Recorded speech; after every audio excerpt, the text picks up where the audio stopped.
What's goody, guys? It's been a minute. I'm always saying that, but it has been a minute, and it's gonna be a minute until I say it's wait a second. It's been a second, but nah. So where have I been? I've been hurt. It was something weird. Like I was in the gym one day, and like that day I felt fine, and then I woke up the next day to go train, and I noticed something just felt off, and I'm kind of like, what is going on? I wasn't 100% sure what it was, but I went through my workout, and it wasn't until I was done hack squatting that I kind of felt that something was off. And then the next day it was just like, it feels like I went to the chiropractor, and she was like, the way my joints and just like how everything looked, it looked like I had two left feet, and it felt like it. Like it felt like I could never fully get my feet on the ground. That I know that sounds crazy, but that's kind of what it feels like. But I could not squat, and I know if I can't squat, I can't deadlift. And so I haven't even been training upper body. I kind of just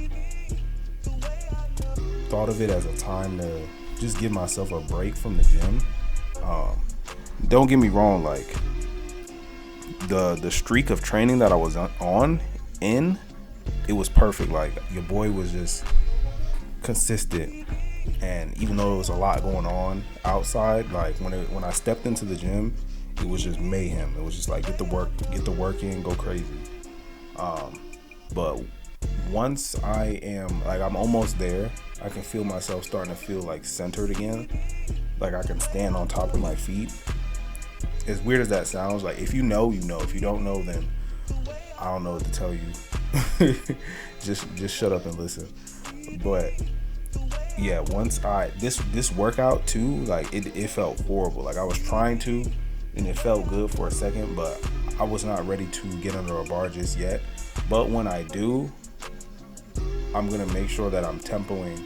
Like even when I get into prep, that's another conversation for another video. But when I get into prep, I'm gonna make sure I keep tempo in the whole way through. Because something I noticed with me is that I'm very, very explosive, and it doesn't take a very long time for me to get strong.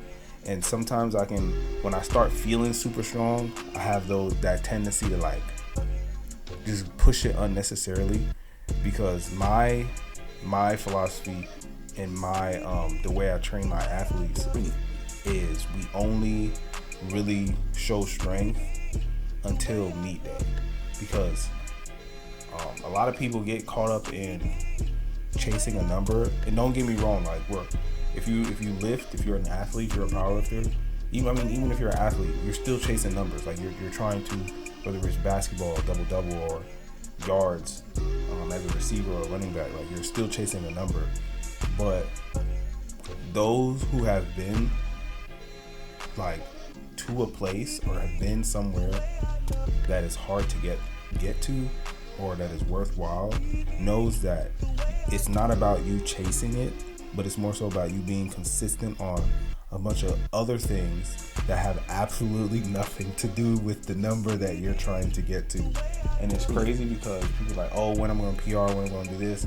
And I'm like, you'll do it when it's time. And that doesn't mean that you're not getting volume PRs, or any PRs in general, but like those big shots, like a lot of times I'll see people take these big shots in training because it looks cool. But it's like, if this isn't, like if you're training and it's a number, like let's say you got a top set of 3, like if it's time for you to PR, like you'll kind of know, and your training will set you up to do so. It might take 2 blocks, for example, if you're working on a specific lift in a rep range or whatever the case may be. But like in those 2 months, if you just be patient and do it right, you'll get there. And so I don't believe in like pushing it OD. because when I notice for me, and mind you, this is all personal experience. When I take deloads, I start somewhere around week 2, and I just can keep trending upward. Like, I've been like dealing with learning crypto and just like learning more about financial literacy and things like that. But if you look at the market, if you look at stocks, you don't want big increases, because if you see a big increase or an all-time high, you have to take a big giant dookie afterwards. You got to take a dump, because if you just keep going up and up, if you keep getting higher, your ceiling keeps getting higher and it gets high fast, it's very unsustainable. And so what happens, everything that goes up must come down. And so when you come down, you want it to be like, you don't want it to be this big dump, like post meet prep. Not post meet prep, like after a meet, you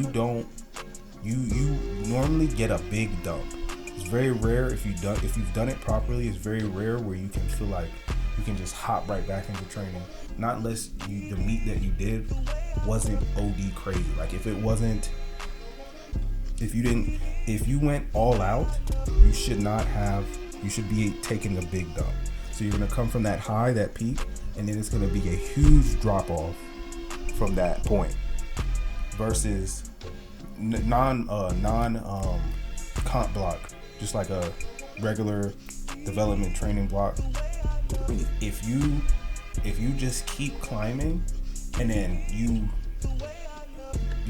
blue ball that peak, you don't get close to it, you can start the next leg up a little bit higher.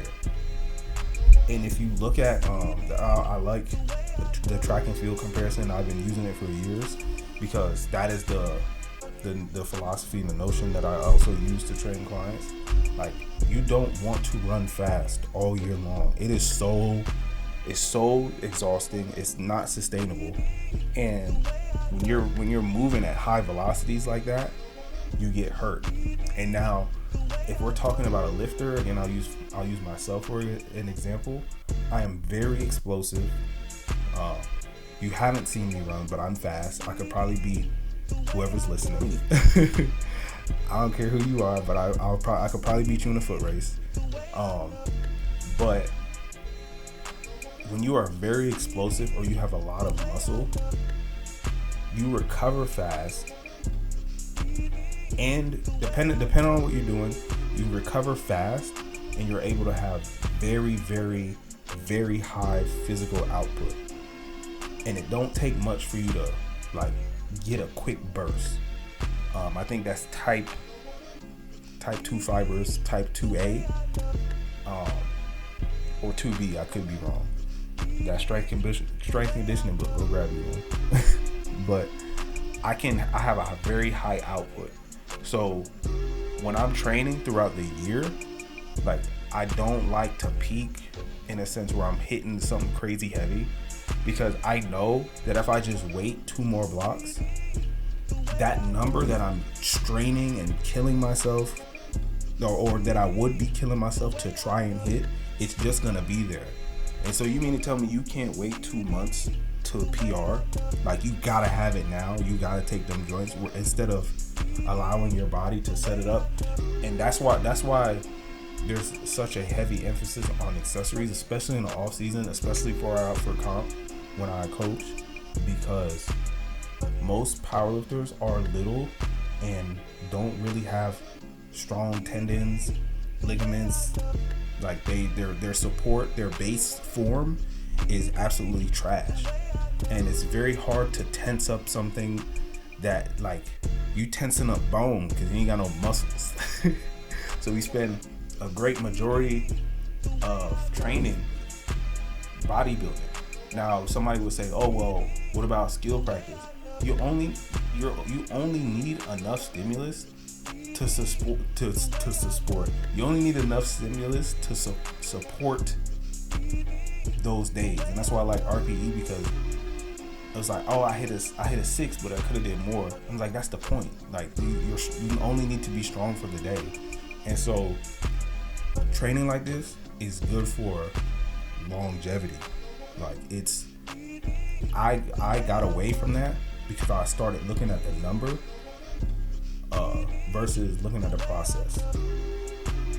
But no, actually I got away from it because I did something funky on hack squat, and that joint pissed me off because I'm like, that is such an amateur. It's such an amateur mistake. I think so. A lot of people, they overtuck their pelvis, and I believe that's what I did on hack squat, and that's why it messed me up. That's part of it. Your exhale controls your pelvis. So if you exhale long enough, or you like, you'll feel your rib cage get on top of your obliques.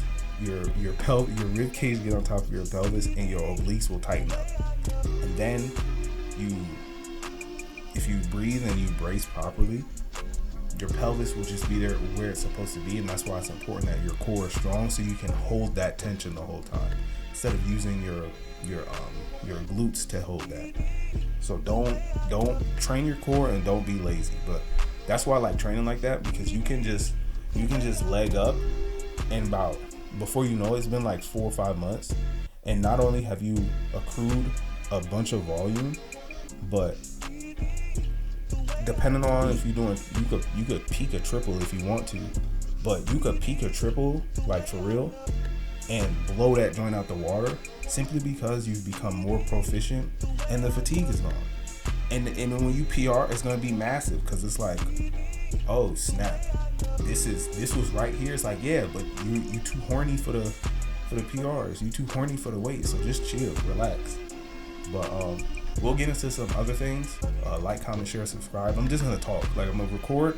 I'm gonna just spit info because that's what I like to do. It's free. I'm giving y'all free game. So, like, comment, share, subscribe. Stay confident, stay strong, stay fearless, stay dangerous, be undeniable, and press on. And let's get this money.